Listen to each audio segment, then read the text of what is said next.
네, 부산은 지금 함께하고 계신 시각 5시 44분입니다. 한 주간 전 세계 곳곳에서 일어난 주요 이슈들 정리해보는 시간인데요. 동의대 아시아개발연구소장 김태원 교수 전화 연결돼 있습니다. 교수님 안녕하십니까? 예, 안녕하세요. 네, 요즘 미국과 중국의 관계 좀 심상치가 않습니다. 예. 네, 트럼프 정부가 내년 출범하기도 전에 미중 간의 이 기싸움이 시작된 게 아닌가 하는 생각이 드는데요. 예. 지난 2일 트럼프 당선자가 이 대만의 차잉잉원 총통과 전화 통화를 했습니다. 여기에 대해서 중국이 좀 민감한 반응을 보였는데요. 이 문제가 좀 중국에게는 좀 그렇게 큰 문제라고 볼 수 있을까요? 그럼요. 예. 네. 말씀대로 지난 2일에 트럼프 미국 대통령 당선자와 대만의 차이 총통이 전화 통화를 했습니다. 네. 대통령에 당선이 되면 보통 각 국가의 정상들로부터 축하 전화를 받고 또 양국의 우호 관계에 대한 덕담을 주고받는 거 뭐 그런 거는 당연한 외교적인 행위거든요. 네. 근데 대만 총통과의 통화가 문제가 되는 거는 이것이 중국이 이것을 1979년 미국과 중국의 수교 이래로 미국과 중국 관계의 근간이 되어 왔던 하나의 중국 원칙을 무시하는 처사라고 그렇게 인식하고 있기 때문입니다. 그러니까 한 영린이라고 할 만큼 중국이 아주 민감하게 대만 문제에 반응을 하고 있거든요.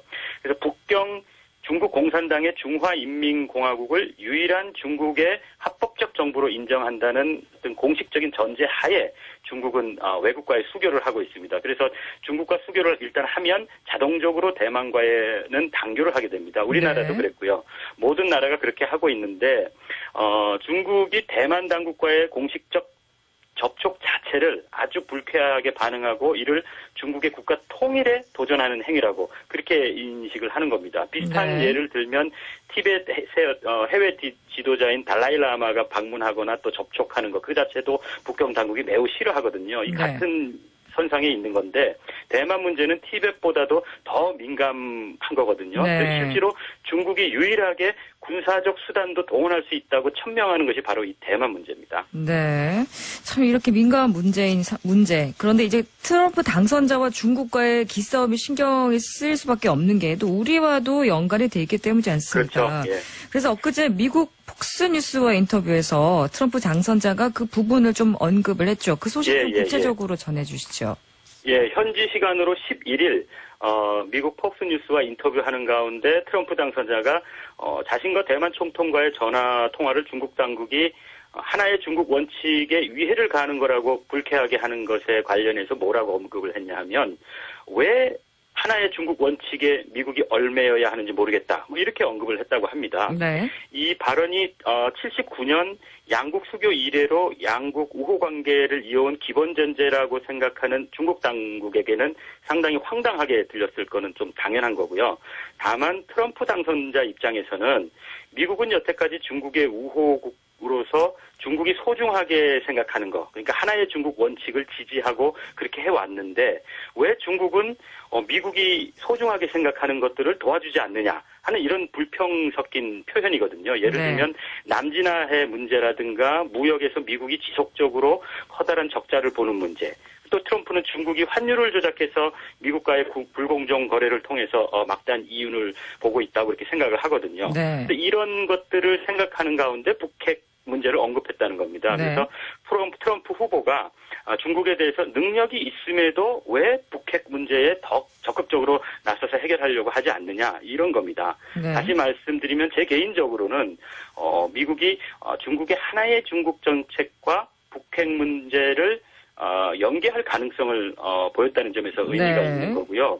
북한의 핵 문제 해결에 새로운 전기가 시작되는 거 아닌가 하고 관심 있게 저도 지켜보고 있습니다. 다만 트럼프가 물론 뭐 북핵 문제를 해결하기 위해서 대만 카드를 사용하고 있다고 생각은 안 하고요.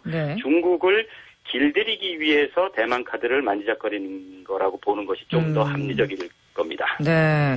우리 입장에서는 그 향후 미국이 말씀하셨지만 북핵 문제를 좀 대만 문제와 연계시킬 가능성 이 부분에 좀 우리가 집중을 해야겠네요.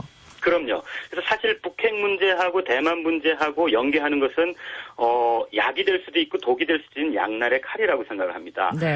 트럼프는 점점 미국에 대한 직접적인 위협이 현실화되고 있는 북한의 핵을 더 이상 그만둘 수 없다는 그런 인식을 하고 있는 것 같고요. 네. 그것을 해결하는데 지금과 같은 경제 제재만으로는 한계가 있다는 그런 인식을 하고 있는 것 같습니다.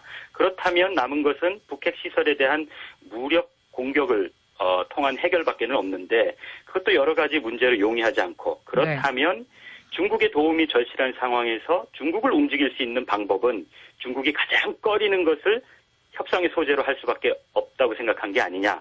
그렇게 생각을 합니다. 그래서 제가 보기에는 트럼프가 과히 협상의 귀재라 할 만하지 않나 생각을 합니다. 과연 정말 트럼프다운 행보입니다. 사실 대만 문제, 근데 이제 미중 수교 아래 역대 어느 정부도 이제 직접 건드리지 않았잖아요. 네네. 그게 그만큼 미국 입장에서도 중국의 영린을 건드리지 않고 미중 관계를 잘 이렇게 관리해왔다고 할 수 있는 거거든요. 네. 그것이 또 국가 간의 최소한의 외교적 예의이기도 하고요. 그런데 트럼프 당선자는 이런 국가나 외교나 뭐 이런 정치면에서 전혀 경험이 없는 새로운 인물이거든요. 그래서 기존의 정치인이나 외교 관계자와는 달리 양국 관계를 담보해온 하나의 중국 원칙과 같은 근본적인 문제도 협상의 수단으로 그렇게 사용할 수 있다는 그런 발상을 한 거 아닌가 그런 생각을 합니다. 그래서 사드의 한국 배치 결정도 사실은 요새 미국에서 북한에 대한 중국의 전향적인 자세를 유도하기 위한 수단이었다 뭐 이런 얘기가 나오고 있거든요. 네. 그렇지만 감히 대만 문제를 활용할 생각은 기존의 미국 당국에서는 하지 못했을 텐데 이것을 트럼프가 건드렸다는 면에서 그만큼 중국도 상당히 당황하고 있을 거라고 생각을 합니다. 사실은. 네, 참 우리 정부가 좀 더 좀 적극적으로 트럼프의 그런 행보, 트럼프의 정책에 대해서 좀 대비를 해야 될 필요가 있어 보이고요. 그럼요. 일본도 그래서 아베 수상이 많이 공을 들이고 있는 거고요. 우리는 특히 북핵 문제나 한미동맹, 주한미군, 뭐 사드, 뭐 많은 문제들의 이해 당사자이기 때문에 트럼프 신정부에 정말 꼼꼼하게 대비해야 합니다. 네, 그렇습니다. 자, 그런 가운데 이제 또 좀 다른 소식도 없습니까? 네. 시간이 제한돼서 그렇지, 뭐 사실은 지구촌에서 좋은 소식들이 많거든요. 또 뿌듯해할 만한 우리가 그런 것들이 많은데, 케냐 농민들이 우리 선진 농업 기술 덕을 아주 톡톡히 보고 있다는 그런 소식을 전해드리려고 하는데 괜찮을까요? 오랜만에 또 좀 반가운 소식이네요. 네. 네네네. 케냐는 이제 동아프리카 위치하면서 이제 오바마 대통령 아버지 나라로 우리가 맞습니다. 예, 맞습니다. 예. 오바마 아버지가 케냐 출신인데, 이디오피아하고 소말리아 남쪽에 있습니다. 그리고 인도양에 연해 있는 나라인데 아프리카에서는 그래도 가장 안정된 나라 중에 하나로 평가받고 있고요. 인구는 대체로 우리 대한민국하고 비슷하고 면적은 대한민국의 한 6배 정도 되는 나라입니다. 미국 CIA 팩트북을 보니까 케냐의 2015년 구매력 기준 1인당 총 생산이 3,200불로 돼 있어요. 우리나라는 3,600불로 돼 있는데요. 그러니까 한 10분의 1 정도인데 작년 오바마 대통령이 상당히 그 한국에 대해서 인식을 좋게 하고 있는 게 여기서도 나타나는 게 작년 여름에 오바마 대통령이 자신의 아버지 나라인 케냐를 2박 3일 방문한 적이 있었는데요. 케냐 젊은이들에게 자신의 아버지가 미국으로 공부하러 와서 자신을 낳을 때까지만 해도 케냐가 한국보다 더 잘 살았다. 그런 얘기를 하면서요. 케냐도 한국처럼 잘 살게 되기를 바란다. 뭐 이런 한국처럼이란 말을 했네요. 예. 그런 걸 제가 본 기억이 납니다. 기사에서. 그런데 그 케냐가 잘 살게 되기를 바라면서 오바마가 비교했던 바로 그 대한민국이 많은 도움을 주고 있다는 소식이거든요. 그래서 현지 시각으로 어제죠. 13일에 수도 나이로비 인근 농촌마을에서 우리 농촌진흥청의 현지 시범마을 조성 평가회가 있었는데요. 여기에 현지 케냐의 200여 명의 농민들이 함께해서 고마운 마음을 전하고 그동안의 성과에 대해서 실제로 증언을 했다는 그런 소식입니다. 그렇군요. 정말 반갑고 뿌듯하고 정말 흐뭇한 소식인데요. 구체적으로 좀 어떤 성과가 있었나요?